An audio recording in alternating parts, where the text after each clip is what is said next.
Após 15 anos de estreito convívio e rigorosa observação dos fenômenos da Sra. Piper, Hodgson finalmente teve vencido a sua tenaz resistência concernente a uma explicação espirítica para as transcomunicações obtidas através daquela extraordinária médium.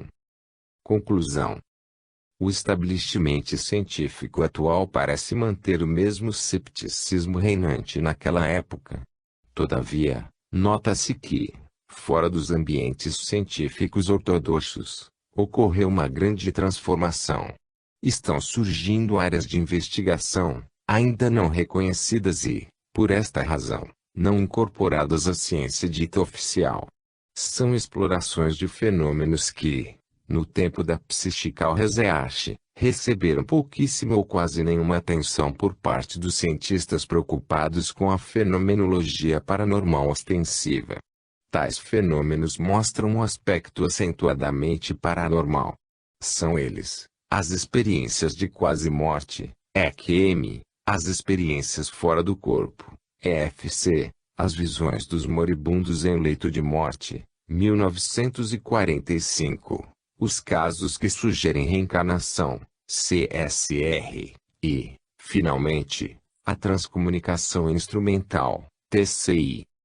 Para os investigadores do século XIX, as áreas preferidas da pesquisa paranormal eram as manifestações objetivas, compreendendo os movimentos de objetos físicos, os ruídos insólitos, as ectoplasmias e a TCM. Assim mesmo, a TCM não era aceita como uma transcomunicação propriamente dita. Muitos investigadores interpretavam-na como manifestações anímicas, isto é, telepatia, psicometria, hiperestesia, pré- ou pós-cognição e, quase sempre, como fraude. Todo esforço era voltado na busca de uma explicação reducionista que dispensasse a conotação espirítica do fenômeno. No próximo capítulo, iremos relatar a luta do notável pesquisador, Dr. Hodgson, em busca de uma explicação normal para a fantástica mediunidade da Sra. Piper. 21. Hodgson e Sra. Piper. Mestre não é quem sempre ensina, mas quem de repente aprende. João Guimarães Rosa. Dr. Richard Hodgson, 1855 a 1905. Hodgson nasceu em 1855, na cidade de Melbourne, Austrália. Em 1878, mudou-se para a Inglaterra, onde continuou seus estudos em Cambridge. Ainda estudante, fez parte da Ghost Society cujo objetivo era a investigação dos fenômenos paranormais. Quando se fundou a Society for Physical Research-SPR, em 1882, Hodgson fez parte do seu quadro de membros, passando para o Conselho, em 1885. Em 1887, foi enviado à América para atuar como secretário na American Society for Physical Research, em Boston. Os primeiros contactos de Hodgson com a mediunidade da Sra. Piper iniciaram-se em maio de 1887 e foram caracterizados por extremada precaução por parte do investigador, cujo cepticismo era absoluto. Hodgson incumbiu uma pessoa de sua total confiança para fazer as vezes de detetive, observando todos os passos da Sra. Piper. Inicialmente, Hodgson suspeitou que a Sra. Piper pudesse obter dados referentes às pessoas falecidas e familiares de seus clientes, consultando os registros dos cemitérios. Pensou, também, na possibilidade de a médium inteirar-se das vidas dos falecidos, mediante investigação indireta, através de uma rede de informantes aliciados por ela. Nenhuma destas suposições pôde ser confirmada. Não satisfeito, Hodgson passou a trazer para as consultas pessoas disfarçadas por pseudônimos, ou camufladas, de maneira a não serem identificadas pela médium e pelos presentes. Tais precauções chegaram a magoar a médium, seus familiares e amigos íntimos. Porém, graças à intervenção do professor William James, terminaram por compreender e dar razão ao investigador. Posteriormente, Hodgson, vencido pela autenticidade dos fenômenos, tornou-se estimado pela família Piper, a qual se prendeu por fortes laços de amizade até sua morte súbita, em 1905. Os primeiros guias da Sra. Piper. Até 1892, Penuit era o exclusivo controle da Sra. Piper. Nesta ocasião, um jovem amigo de Hodgson chamado George Pelion, que falecera em 1892 devido a um desastre, começou a manifestar-se pela Sra. Piper, por meio da escrita automática, dividindo com Penuit o controle da médium. Com o aparecimento de George Pelion, os fenômenos ganharam maior importância e tornaram-se mais enigmáticos, pois começaram a ocorrer manifestações simultâneas dos dois comunicadores, por exemplo, Penuit falando, ao mesmo tempo em que George Pelion ia escrevendo sobre outro assunto. Outros comunicadores, além de George Pelion e Penuit, manifestaram-se, também, por este processo. Dr. Richard Dixon, entre as observações feitas sobre tais fenômenos de transe, relata o seguinte.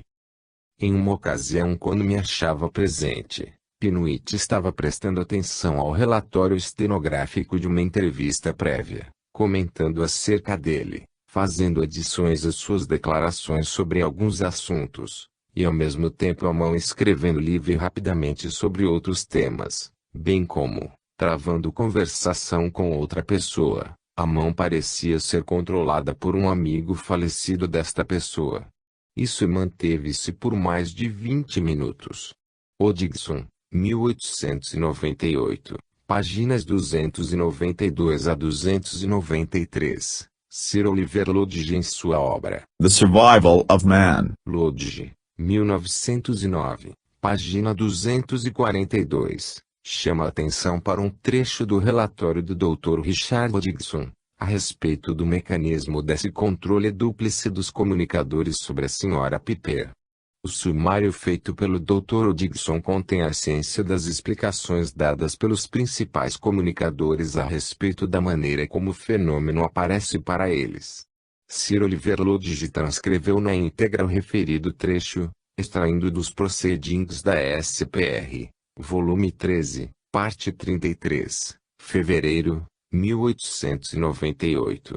Por ser de grande importância, vamos vertê-lo para o português, a seguir. As declarações dos comunicadores acerca do que ocorre do lado físico pode ser colocado em breves termos gerais, como segue. Todos nós temos corpos compostos de éter luminífero inclusos em nossos corpos de carne e sangue. A relação do corpo etéreo da Sra. Piper com o mundo etéreo, no qual os comunicadores alegam habitar, é tal que uma reserva especial de energia peculiar é acumulada em conexão com seu organismo, e isto aparece para eles como uma luz. O corpo etéreo da Sra. Piper é removido por eles, e seu corpo ordinário aparece como uma concha cheia desta luz. Vários comunicadores podem estar em contato com esta luz ao mesmo tempo. Existem duas principais massas dela em seu caso, uma em conexão com a cabeça, a outra em conexão com o braço e a mão direita. Ultimamente, aquela em conexão com a mão tornou-se mais brilhante do que aquela em conexão com a cabeça. Se o comunicador entra em contato com a luz e formula seus pensamentos, eles tendem a reproduzir-se por movimentos no organismo da Sra. Piper. Muito poucos podem produzir efeitos vocais, mesmo quando em contato com a luz da cabeça, mas praticamente todos podem produzir movimentos de escrita quando em contato com a luz da mão. Coeteris paribus, as comunicações dependem sobretudo da quantidade e do brilho desta luz. Quando a Sra. Piper está com a saúde abalada, a luz fica mais fraca, e as comunicações tendem a ser menos coerentes. Isto também costuma suceder durante uma sessão, e quando ela diminui existe uma tendência à incoerência mesmo no caso de comunicadores claros. Em todos os casos, por-se em contato com esta luz tende a provocar perturbação, e se o contato é continuado por muito tempo, A luz torna-se muito pálida e a consciência do comunicador tende a obnubilar-se completamente.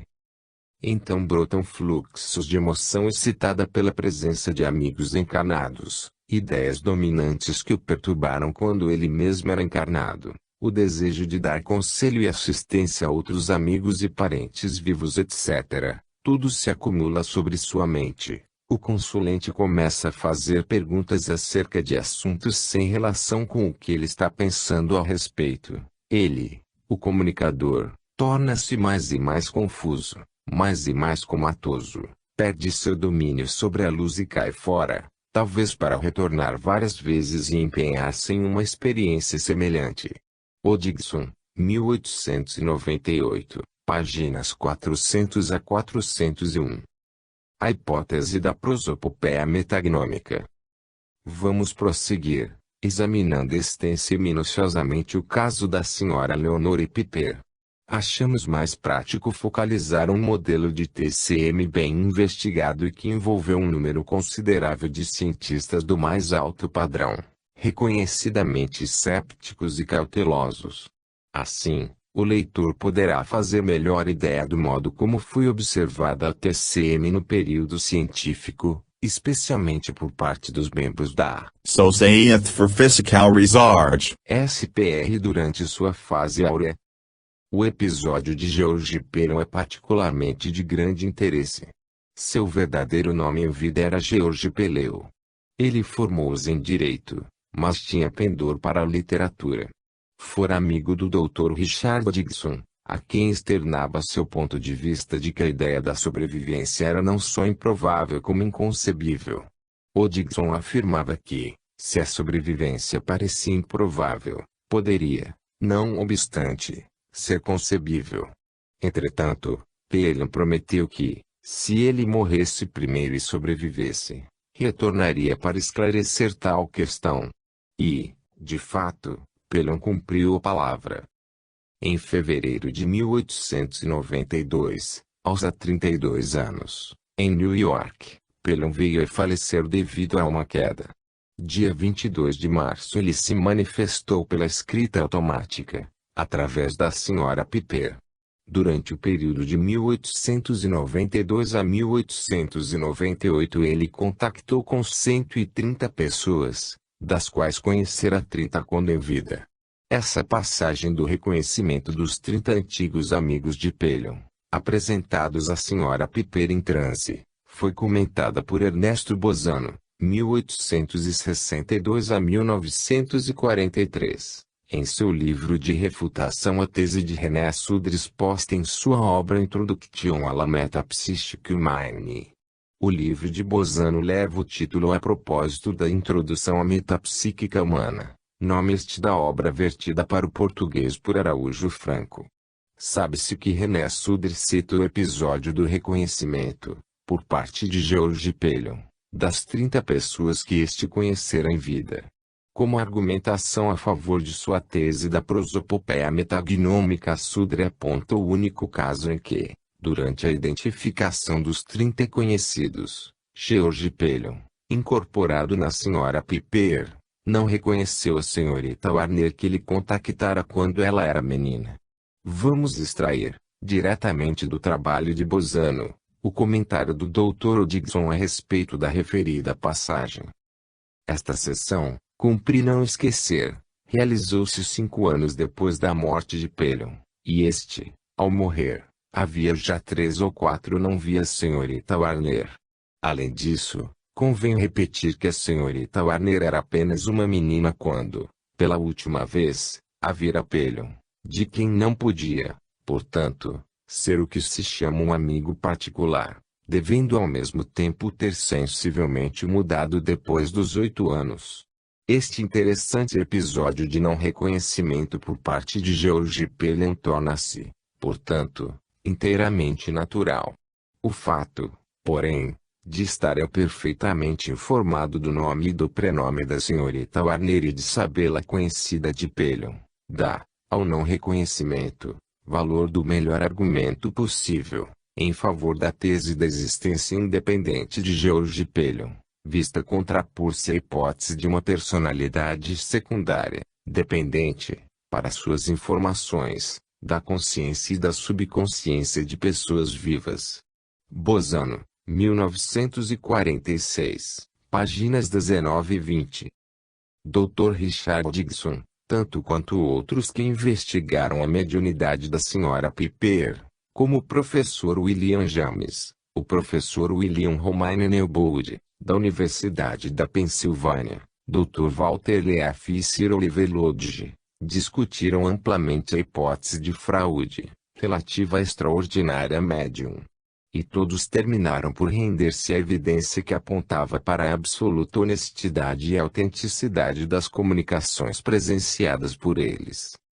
Eliminadas as suspeitas de fraude. Em 1898 o professor William James escreveu na Psychological Review. O Dr. Dixon considera que a hipótese de fraude não pode ser mantida seriamente. Concordo absolutamente com ele. A médium tem estado sob observação, a maior parte do tempo sob severa vigilância, assim como para a maioria das condições de sua vida, por um grande número de pessoas ávidas, muitas delas, para atirar-se em cima de qualquer circunstância suspeita, por, aproximadamente, 15 anos. Durante este tempo, não somente não ocorreu nenhuma única circunstância suspeita observada, como também nenhuma sugestão foi alguma vez feita, de qualquer parte, que possa atender a explicar positivamente como a médium, vivendo a aparente vida que ela leva, poderia possivelmente coletar informações acerca de tantos consulentes, por meios naturais.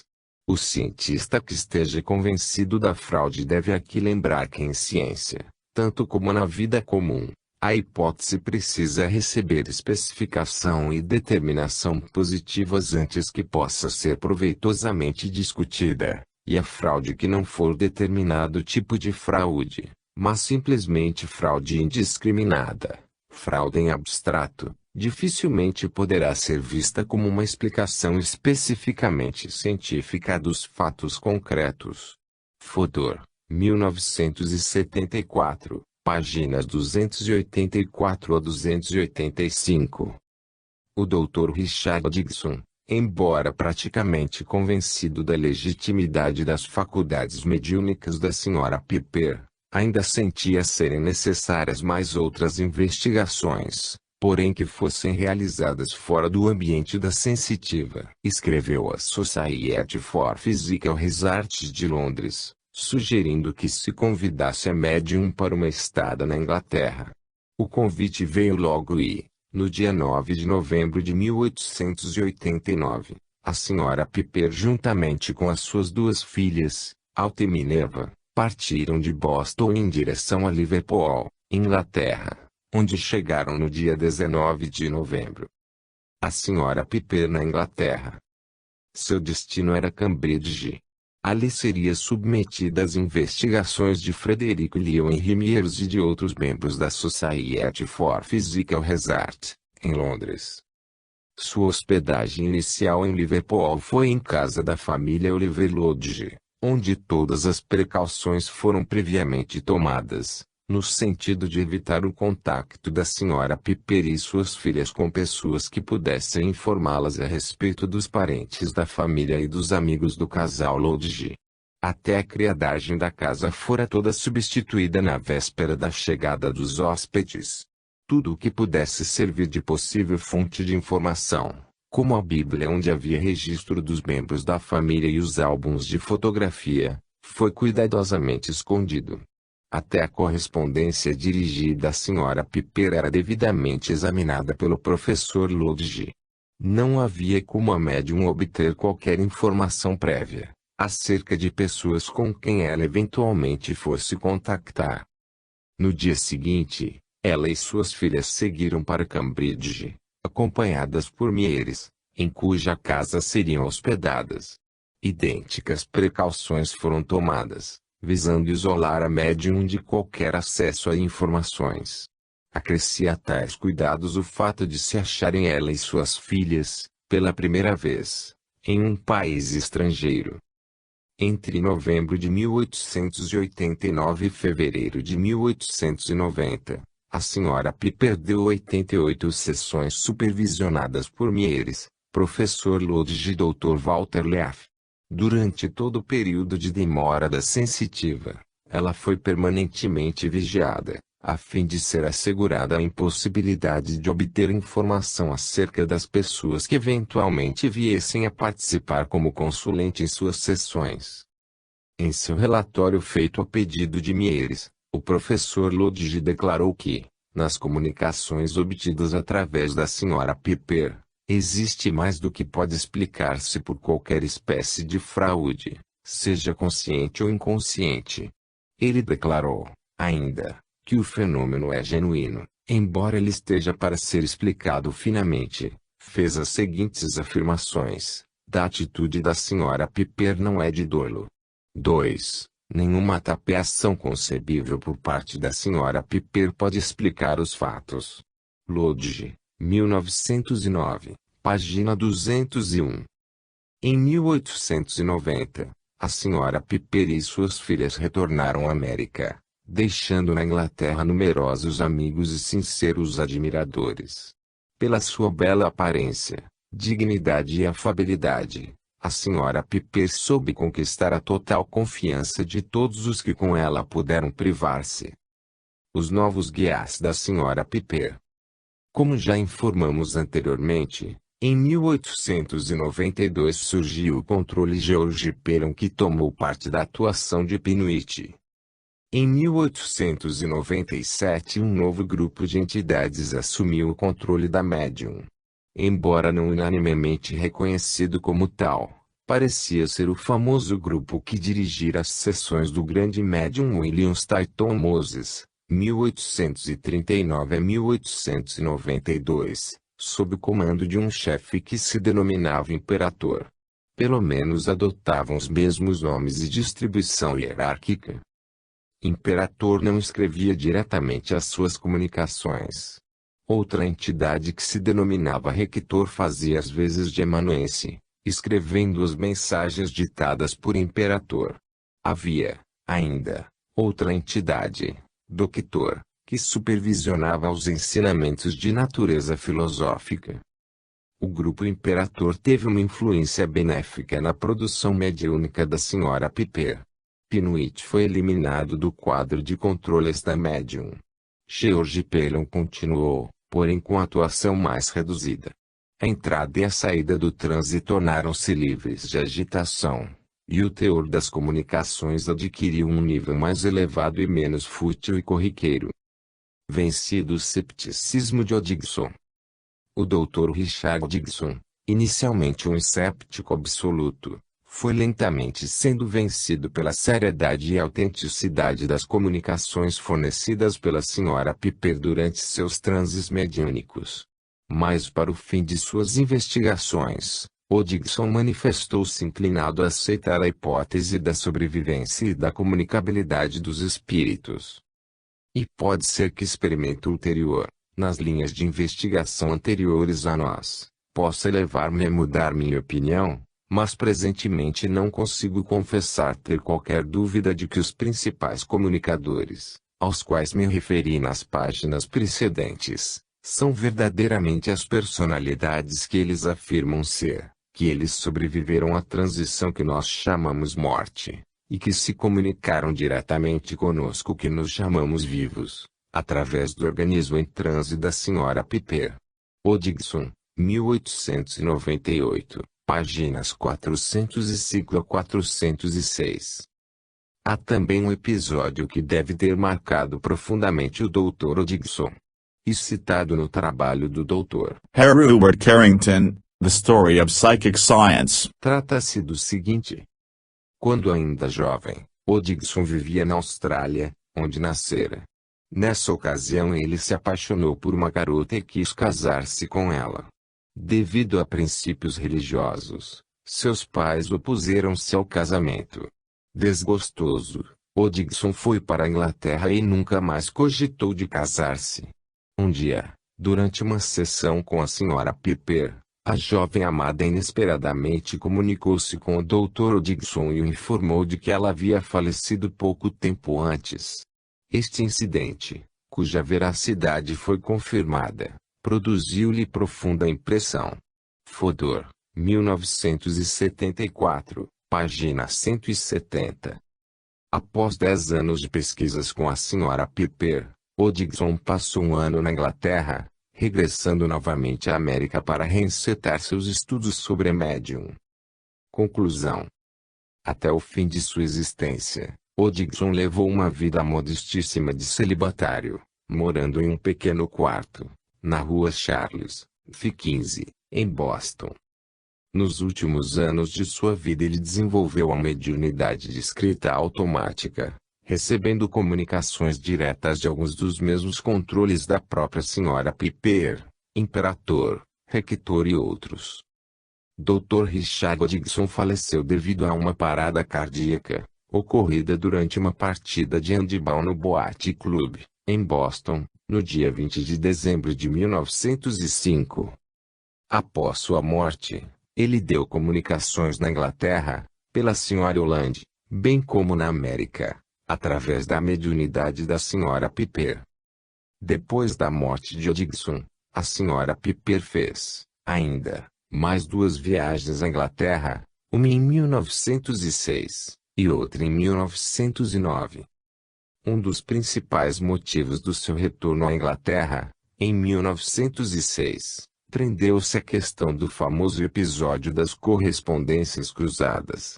Este fato teve início com as tentativas de TCM realizadas pelos espíritos dos falecidos investigadores da SPR, Edmund Gurney, 1847 a 1886, Henry Sidgwick, 1838 a 1900, e Frederick Leo Henry Myers, 1843 a 1901.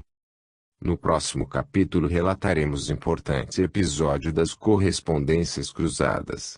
Este fato permitirá uma visão panorâmica da TC no período científico, focalizada particularmente sob o ângulo da Society for Physical Research, SPR, a qual congregou praticamente quase todos os maiores pesquisadores da Europa. 22. As correspondências cruzadas. Nem tudo que é provado deve ser obrigatoriamente verdadeiro. E nem tudo que é com acento circunflexo verdadeiro pode ser definitivamente provado. Ira Rubinstein.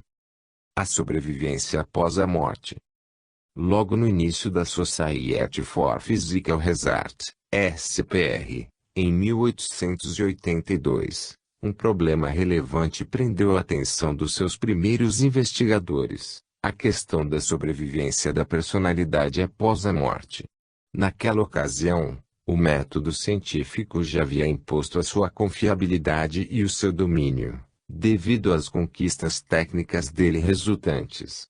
Vigorava, portanto, um clima propício para o desenvolvimento de uma reação sistemática a todas as ideias que sugerissem estar apoiadas apenas sobre um fundamento metafísico.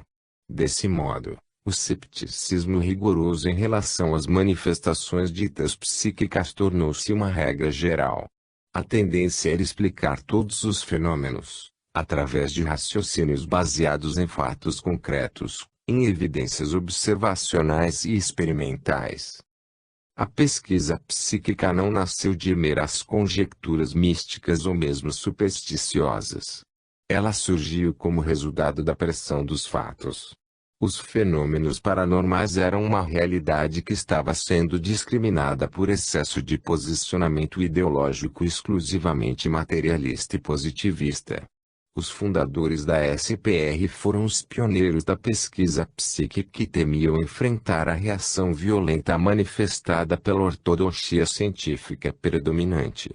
Por isso, tiveram de adotar uma postura rigorosíssima no julgamento dos dados auferidos com a observação dos fenômenos da área paranormal.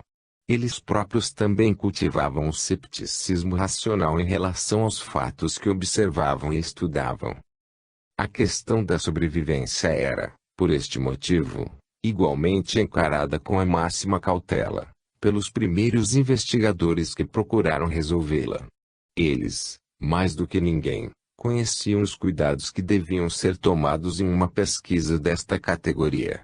O primeiro conselho da SPR compunha-se de membros espiritualistas e não espiritualistas.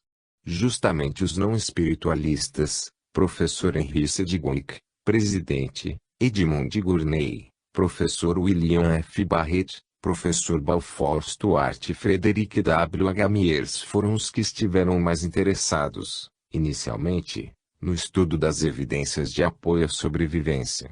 Apesar de não serem espiritualistas, eles consideravam da máxima importância a solução desse problema, em termos de ciência positiva. Mears, 1961, página 21.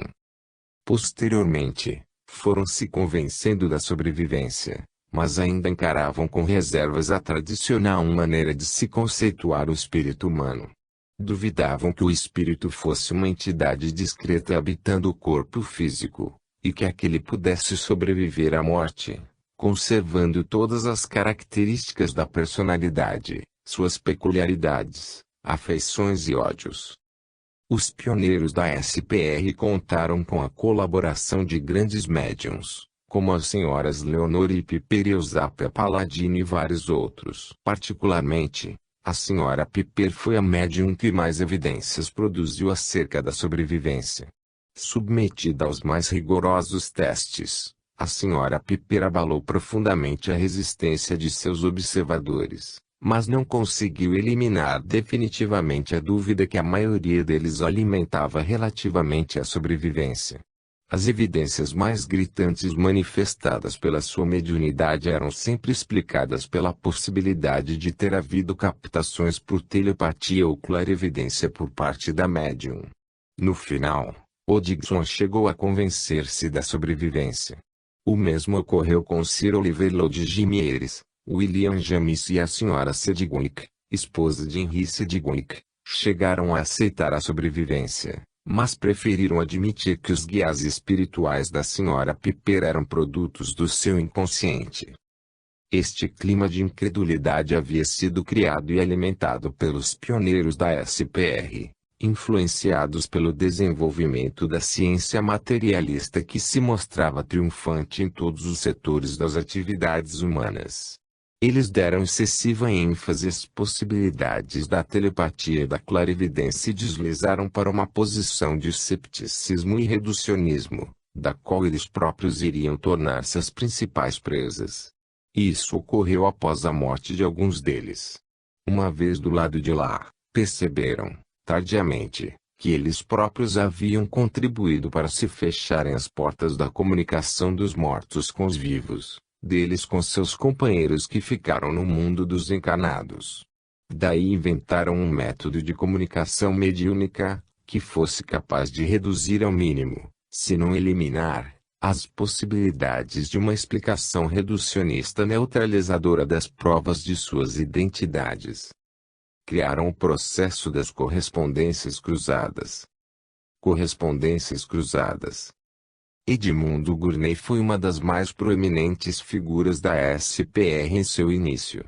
O interesse de Gurney pela pesquisa psíquica surgiu da descoberta da telepatia, que naquela época era denominada a transmissão do pensamento. Foi o principal autor do clássico Phantasm of Living, escrito em parceria com F.W.H. Mears e Frank Podmore. Gurney faleceu em 1888. Logo depois faleceram Henry Sedgwick, 1900, e Mears, 1901. Gurney, Mears, Podmore, 1975. Mears deixou inúmeros amigos, entre eles o Dr. W. Verhal e sua esposa, Sra. Verhal, ambos eruditos e professores universitários. Asra. Verhal e seu marido haviam sido estimulados por Mears em relação às pesquisas psíquicas. Com a morte de Mears, a Sra. Verhal, enfrentando as dificuldades antepostas pelos preconceitos do ambiente racionalista que a rodeava, procurou facilitar-lhe a demonstrar a sua sobrevivência à morte. Para isso, Ela se ofereceu como intermediária, através da escrita automática, psicografia, praticada por ela própria. Durante cerca de 3 meses, a Sra. Verhal se esforçou para obter alguma mensagem de Mieres, na qual ficassem caracterizados os dotes culturais deste último. Como se sabe, Mieres foi um brilhante intelectual, profundo conhecedor dos clássicos gregos e latinos. Além disso, ele era poeta consumado e brilhante psicólogo. Durante 30 anos exerceu o posto de inspetor de faculdades, em Cambridge, tendo se interessado pela pesquisa psíquica. Em 1869, por influência do professor Henry Sidgwick. Os primeiros escritos automáticos obtidos pela Sra. Verhal e atribuídos a Mieres eram redigidos em um grego e um latim muito abaixo do nível que deveria esperar-se caso fossem produzidos pelo próprio signatário das comunicações. Outro fato curioso, eram redigidos de uma forma estranha, tão estranha que seu significado parecia estar sendo propositalmente alterado. Não obstante, traziam a assinatura de Mieres. Tais psicografias, com o tempo, passaram a melhorar, tornando-se mais coerentes, porém ainda mantinham seu caráter enigmático. Nesse ponto, começaram a surgir mensagens atribuídas a Mieres, psicografadas por outras médiuns situadas, algumas delas, em locais bem distantes de onde se encontrava a Sra. Verhal. Essas médiuns, por sua vez, ignoravam inteiramente as mensagens recebidas pela Sra. Verhal, bem como pelas demais colegas. A primeira a receber mensagens atribuídas a Mieres, depois da Sra. Verhal, foi a Sra. Piper, nos Estados Unidos. O mais estranho é o fato de que as psicografias recebidas por essa famosa médium faziam alusões aos mesmos assuntos contidos nos escritos captados pela Sra. Verhal. Um ano após essa última haver iniciado tais experiências, sua filha, Ellen Verhal, passou também a receber mensagens assinadas por Mieres. E, curiosamente, aludindo aos mesmos temas obtidos por sua mãe, a Sra. Verhal. Entretanto, Ellen Verhal ignorava o conteúdo dos escritos vindos por intermédio de sua genitora. Esses escritos eram remetidos à secretária da SPR, Senhorita Alice Johnson. Isso era feito rotineiramente, pois Mieres pertencer ao quadro de membros da SPR, portanto nada mais natural do que enviá-los àquela sociedade. A Sra. Fleming, irmã de Rudyard Kipling, vivia na Índia. Ela possuía dotes de psicógrafa, mas seu esposo e sua família eram contrários a quaisquer práticas desse gênero. Por isso ela adotava o pseudônimo de Sra. Holland. Essa médium começou também a receber mensagens assinadas por Mieres. Em uma delas veio a instrução para que ela remetesse os escritos à Sra. Verhal e deu até o seu endereço correto, Sewing Gardens, Cambridge. Todavia, não conhecendo pessoalmente a Sra. Verhal e sendo também bastante escéptica quanto aos seus próprios escritos, a Sra. Holland resolveu enviar estas e as demais psicografias à Senhorita Alice Johnson, da SPR, que as arquivou, sem suspeitar que tais mensagens psicografadas na Índia pudessem ter alguma relação com os escritos remetidos pela Sra. Verhal e sua filha Ellen, bem como pela Sra. Piper, Tuzla. Em 1905, a Senhorita Alice Johnson percebeu que os escritos a ela enviados, de lugares tão diferentes e por médiums que não tinham relacionamento entre si, faziam parte de um sistema congruente e revelavam um plano destinado a fornecer a evidência de que as personalidades de Gurney e Sedgwick Mieres haviam sobrevivido à morte, continuando intelectualmente ativas. Agora já podemos entender o que seja uma correspondência cruzada. Esta ocorre quando comunicações escritas ou faladas, através de médiums automatistas situadas em locais diferentes, separadas e sem trocarem informações entre si, se completam e fecham sentido acerca de um determinado assunto. Geralmente, as mensagens produzidas separadamente pelos médiums não são inteligíveis. Entretanto, quando juntadas, passam a ser compreendidas e, muitas vezes, revelam o elevado nível cultural da personalidade desencarnada que se supõe tê-las transmitido, normalmente muito superior ao dos próprios médiuns. As existências sérias, complexamente interligadas a que nos referimos, apareceram durante 31 anos, de 1901 a 1932, formando um volumoso documentário coletado pela SPR. Essas mensagens foram em parte escritas e em parte faladas. As correspondências cruzadas são analisadas. Como já mencionamos anteriormente, os médiuns eram todos mulheres associadas à SPR.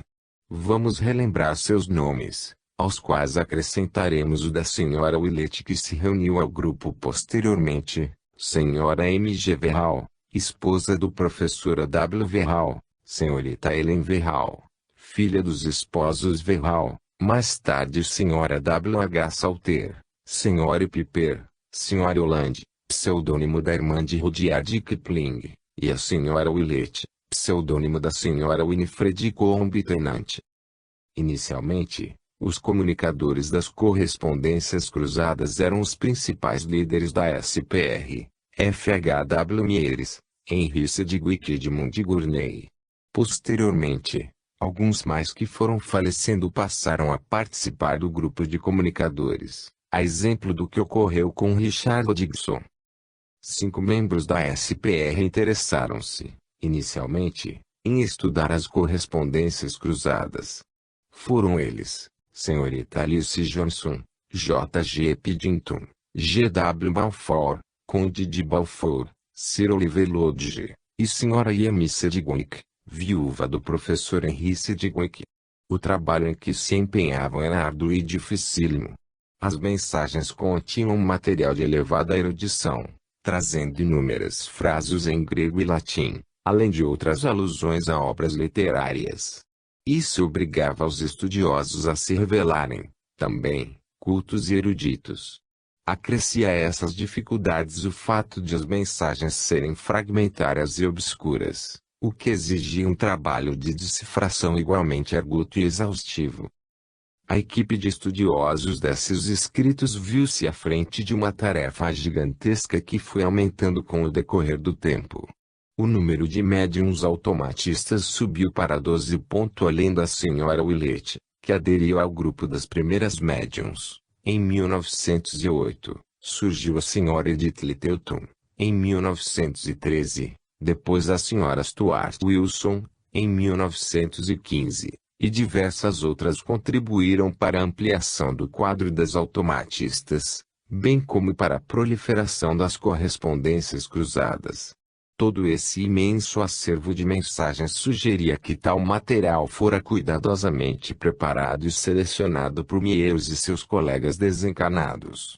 Seu objetivo era produzir evidências de suporte à crença na sobrevivência, de forma a não serem refutadas por meio de hipóteses reducionistas baseadas nas possibilidades da telepatia e da clarividência. Trata-se, talvez, da maior e mais original operação de TCM levado a efeito no período científico. Constituiu um vasto esforço conjugado, tendo de uma parte um punhado de cientistas desencarnados da mais alta qualidade, e de outro lado uma magnífica equipe de excelentes médiuns automatistas. Resta-nos, agora, fazer uma avaliação dos resultados alcançados com as correspondências cruzadas. Avaliação. Teriam as correspondências cruzadas produzido frutos que deveriam ter sido aguardados pelos espíritos de Mieres, Sedgwick, Gurney e mais outros companheiros desencarnados que se juntaram a eles? A resposta poderá ser sim e não. Alguns dos membros cépticos da SPR terminaram por convencer-se da sobrevivência. Por exemplo, a senhora Sedgwick chegou a confessar, apesar da sua extrema cautela: pessoalmente admito que as provas levam à conclusão de que os nossos colegas estão ainda trabalhando conosco. Lord Balfour também rendeu-se evidência, após muitos estudos e reflexões. Finalmente declarou inclinar-se fortemente a favor de uma resposta afirmativa. Outros como o Dr. Richard Dixon, um dos mais notáveis investigadores da SPRI, também, um dos mais cépticos, tornou-se crente na sobrevivência, nos últimos tempos de sua vida terrena. Após sua morte, passou a participar na produção das correspondências cruzadas através da Sra. Holland e de Me. Piper. Do mesmo modo, o professor William James e outros mais, como Sir Oliver Lodge, mostraram-se convencidos da sobrevivência. Entretanto, os efeitos das correspondências cruzadas atenuaram-se com o passar dos anos. Essas comunicações foram sendo sepultadas por um sem número de fatos novos, pela ênfase dada à pesquisa laboratorial da função psi e pelo cultivo de hipóteses explanatórias apoiadas em um posicionamento reducionista crescente. Dessa forma, a maioria dos parapsicólogos atuais continua a aguardar uma espécie de evidência inimaginável, que seja suficientemente forte para vencer a sua sistemática incredulidade relativamente à sobrevivência e à comunicabilidade do espírito após a morte. Conclusão. Para nós, até prova em contrário, o que se deduz dos fatos ocorridos é que o plano espiritual vem tentando sistematicamente comunicar-se com as criaturas humanas vivas, visando alertar-nos acerca da realidade da sobrevivência após a morte e das consequências morais e éticas desse fato. De um modo geral, não nos foi possível apresentar um panorama total, completo, e sim uma pequeníssima amostragem desses eventos. Como se observa, focalizamos principalmente a fase da TCM. Nos próximos capítulos daremos mais ênfase ao período em que os investigadores foram induzidos a contactar os transcomunicadores do plano espiritual, através de instrumentos. Esta fase corresponde à TCI. Antes disso, ainda se faz necessário abordar uma fase intermediária, no sentido qualitativo e não cronológico, da pesquisa paranormal. Esta fase representa, de certa forma, uma tentativa de TC que foi abortada logo no seu início. 23. A transcomunicação e a moderna parapsicologia. Se destruíssemos na humanidade a crença na imortalidade, não só o amor, mas também as forças que mantêm a vida no mundo se cariam na mesma hora. Dostoiévski.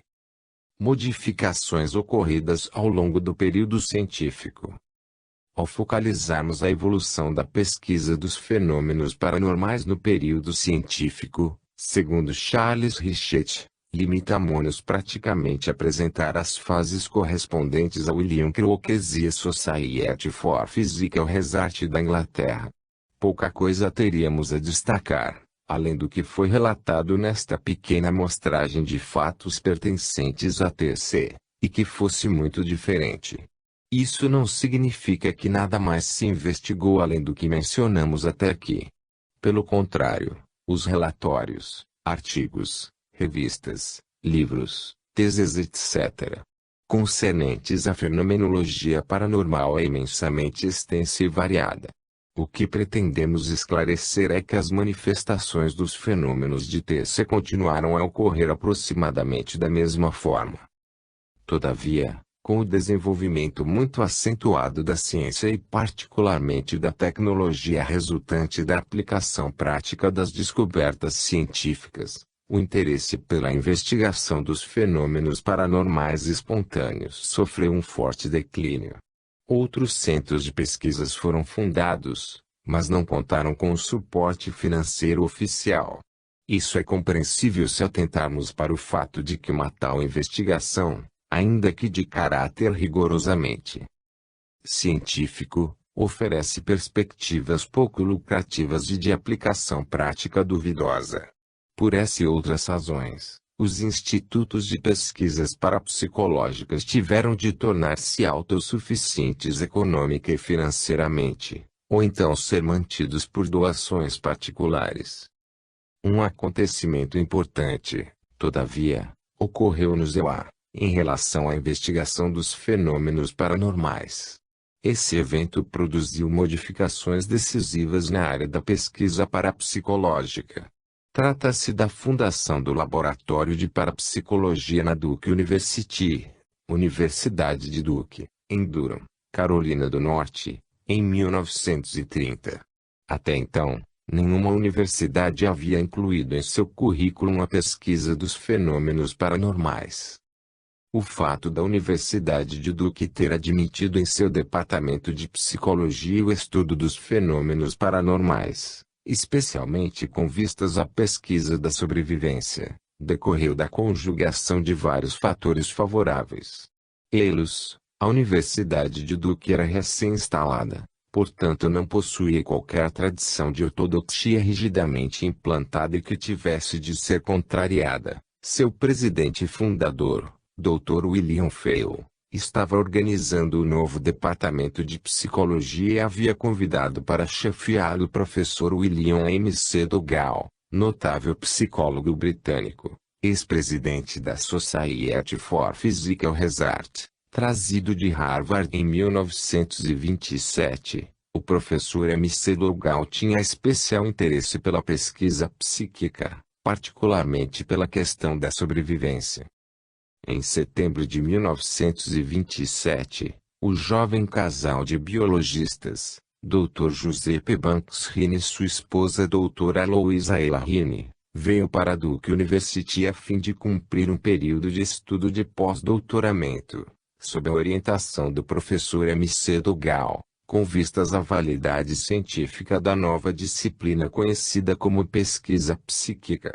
Muito embora o espectro abrangido pela pesquisa psíquica seja enorme, a principal missão confiada aos Rines tinha relação com a alegada comunicação mediúnica de pessoas desencarnadas, ou seja, a questão da sobrevivência após a morte.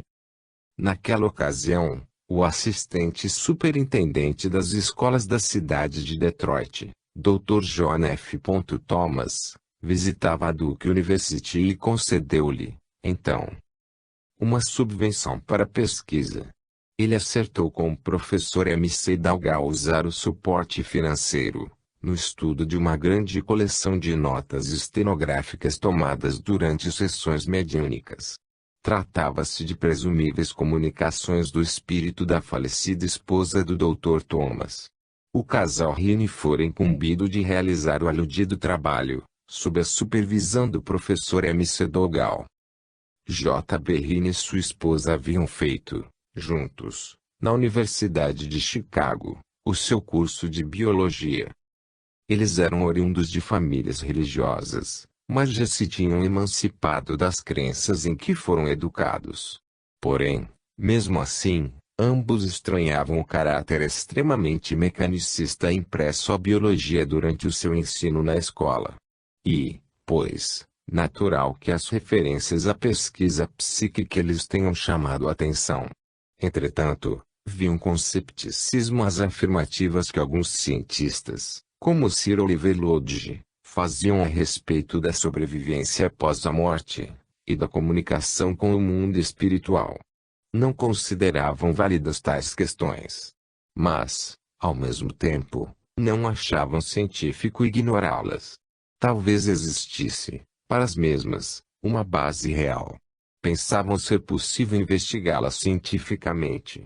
Foi com o interesse em acrescentar à biologia algum novo conceito acerca da natureza da própria vida, que os Rines aceitaram encetar a pesquisa da sobrevivência, sob a orientação do professor William M. C. Dougal, indiscutível autoridade em psicologia e em pesquisa psíquica, naquela ocasião. Rini e sua esposa, portanto, iniciaram a pesquisa, sem uma crença prévia na sobrevivência, e sim visando um entendimento acerca da natureza do homem. Entre 1927 e 1928, trabalharam com o material mediúnico do Dr. Thomas, sob a supervisão do professor M. C. Dougal. Quase logo de início, os estudos feitos com o material em questão puseram em discussão a verdadeira fonte de informação da qual o médium se valia.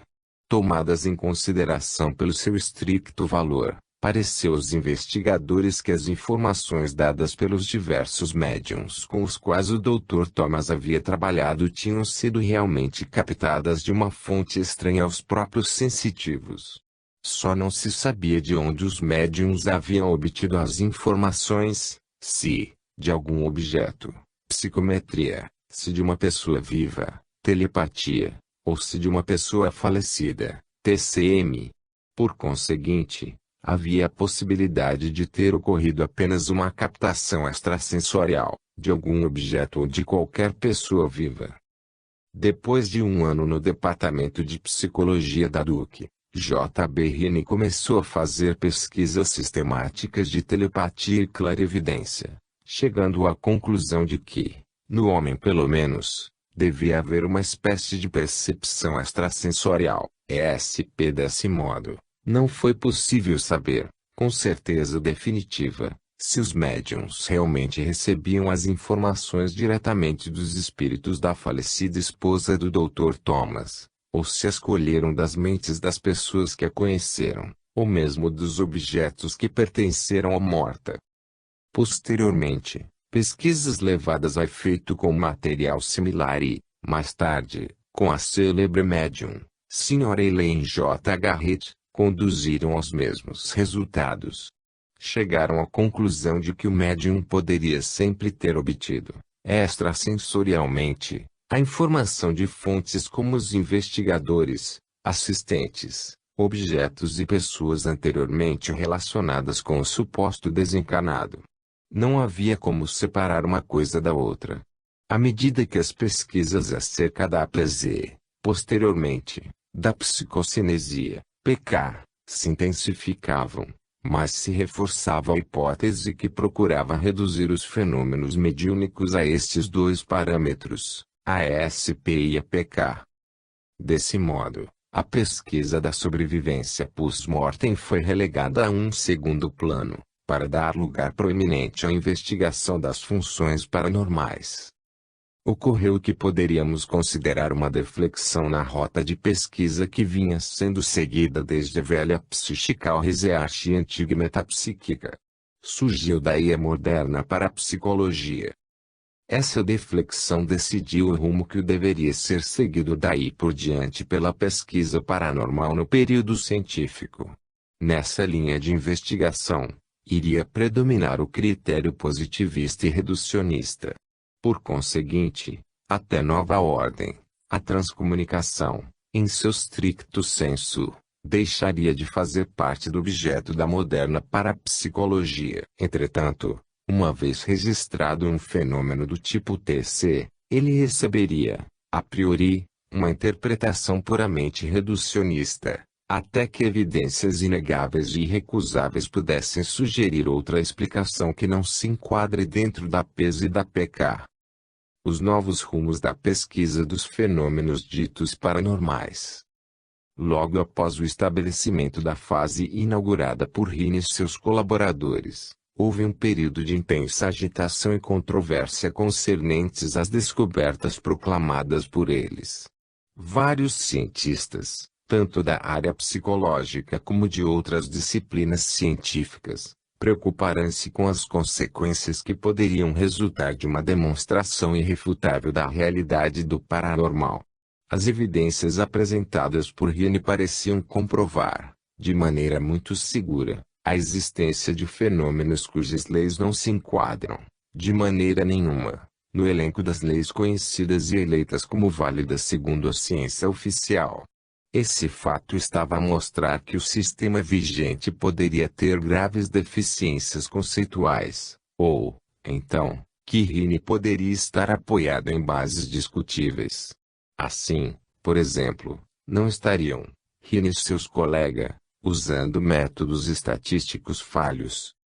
As objeções concernentes aos métodos estatísticos usados pela equipe do Dr. Giuseppe Banksini foram debatidos no Congresso de Estatística Matemática de Indianópolis, EUA, em 1937. Nesse conclave, os métodos estatísticos usados por aquela equipe tiveram aprovação unânime. Em 1938, No Instituto de Estatística Matemática, analisaram-se novamente os métodos de Rini.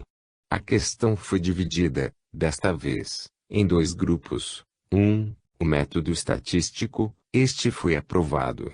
2. O método experimental empregado para a obtenção dos dados numéricos, este foi questionado. Apesar de todas as precauções tomadas a fim de eliminar as possibilidades de falhas quanto à percepção normal